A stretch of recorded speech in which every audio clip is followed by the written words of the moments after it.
Lesson 10 is all about working with the Mixer Brush tool. Before you get started, make sure to download Lesson 10 folder. It's got all the necessary files in it.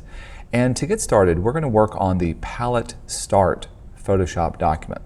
Now in this document, we're going to play around with the Mixer Brush. It's a very powerful paintbrush tool, and if you go over to your toolbox, you can locate the regular brush tool, and hiding underneath it should be the Mixer Brush tool. Notice it looks very similar, but it's got the little teardrop next to the icon. Now, since we're going to be working with painting and doing a lot of artistic things, we're going to go up to Window, and let's change our workspace to be a painting workspace. This is going to realign all of our panels and give us the necessary tools that we are commonly most used whenever doing Photoshop painting or any kind of digital illustration. I'm going to zoom in by doing Command and the plus sign and move over till we can see the red little paint tube. In order to select the color for this, let's pick up our eyedropper tool. This tool is located up here, looks like that. With one click on the red, we can pick up that red color. Now once again, let's choose our Mixer Brush tool. Also, since we're working with brushes, let's go up to Window and open up our Brush Settings dialog box. This Brush Settings dialog box allows you to customize and change the look and feel of any brush that you have, and there's a lot of different things that you can do with it. Later on, we'll get into some more of the details on that. We want to select the very first brush, which is this soft round brush, size 30. We can close it out to get it out of the way.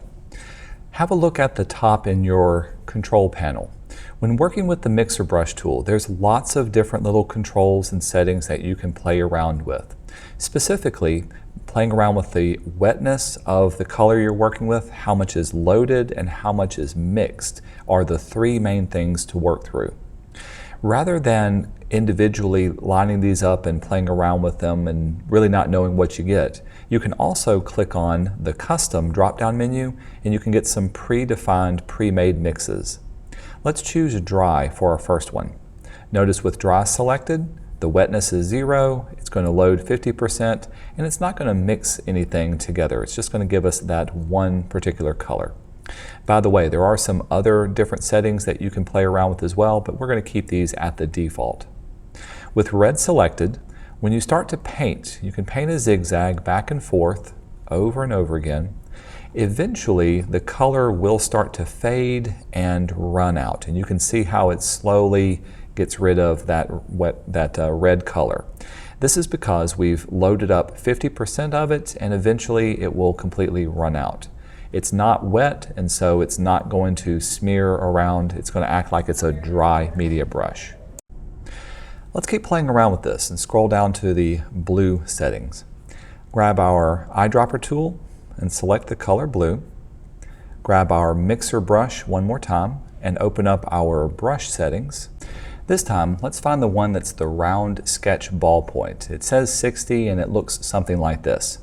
In the book, it may mention that this is on the second row, but that really depends on the size of the palette or panel that you have open. So that's the one that we need. Going up to our presets, this time let's choose Wet.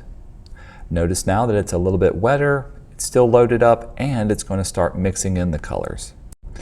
Now as we paint, you can see how it blends in with the white color that is behind it.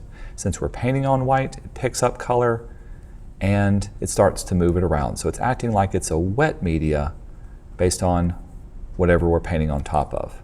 If we were to swap once again back to dry and we started painting, notice now it becomes much more darker and opaque, and it doesn't necessarily blend in with what's behind it. It's painting opaque right on top of that wet media. Let's see what we can get into for the yellow. One more time, choose your eyedropper tool.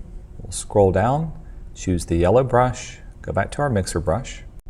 In our brush settings, we'll see if we can find the pencil KTW. This one looks like this one right here. We'll close this out, still keeping it at dry. Let's paint a few dry strokes first. Then we can come up and let's choose Very Wet. And when we paint very wet, this will start to mix in with the dry paint that we already have on here.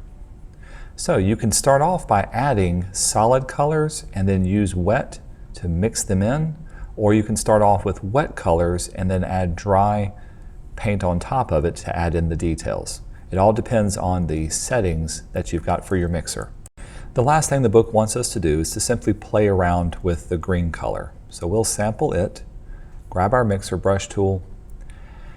In terms of using the brushes that we have here, it really doesn't matter what you're working with when you first start out. A simple hard round brush, as long as it fits the size, should be plenty to be able to play around with what we're doing. Some of these brushes simply have some texture already built into them, which will give it some different effects. But for the green, let's play around with just some of the different settings on our own. We could have it load up just a little bit of color and mix it a lot. You can see you can also have it pick up colors or completely clean the color every time. So based on what these two settings will do as well. But we need to have some sort of starting base. You can see now how it only loaded up a little bit of color but kept everything wet. Let's have it load up a lot of color now and mix in with it too. Maybe I'll bring the wetness down. There we go, there's that. And then I'll blend it in and mix it a lot. Now it's almost smearing it around.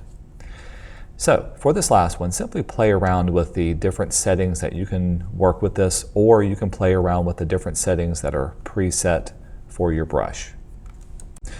Zooming out so we can see the entire screen, let's use the palette now to actually mix together multiple different colors.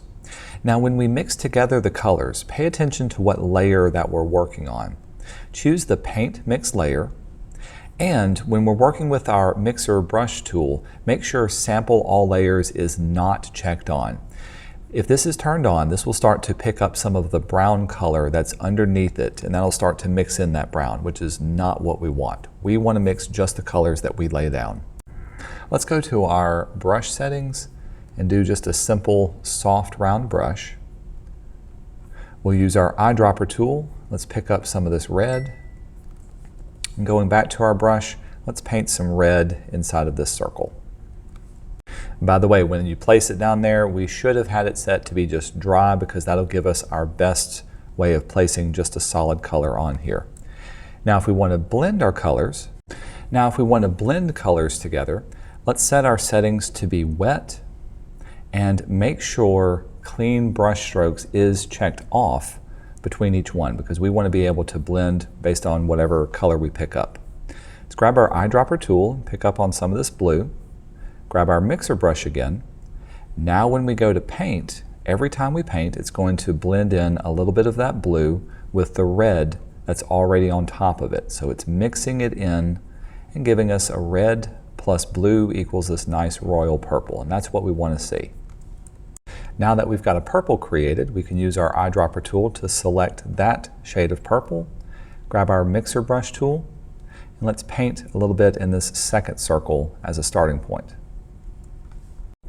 This time we'll go up to our brush options and click on the down arrow. You can also select to clean the brush each time, and this will give us a new brush every time that's working with. Let's use the eyedropper tool to sample the blue color one more time and then grab our mixer brush. So let's test it out by painting only on half of this area, so just half is blue. If we use our eyedropper tool now and pick up the yellow, grab our mixer brush, we'll start off by painting the other half yellow, but as you see we start to blend it more and more together. It'll become slightly more green, or actually kind of a bluish, darker yellow. Not a perfect green. It all depends on how we've got everything set. Finally, let's pick up the yellow one more time. Let's make orange down here at the bottom. So we'll paint on some basic yellow, and then we'll choose our eyedropper tool and get the red, and then mix the red with this until a nice orange appears. All right, so this is working with the mixer brush tool. The last thing that we can do is to go to our layers panel and turn off the circles so that you can see exactly what those look like. To save this up, we'll go to File and Save, and I want you to upload this Photoshop document to the Canvas page.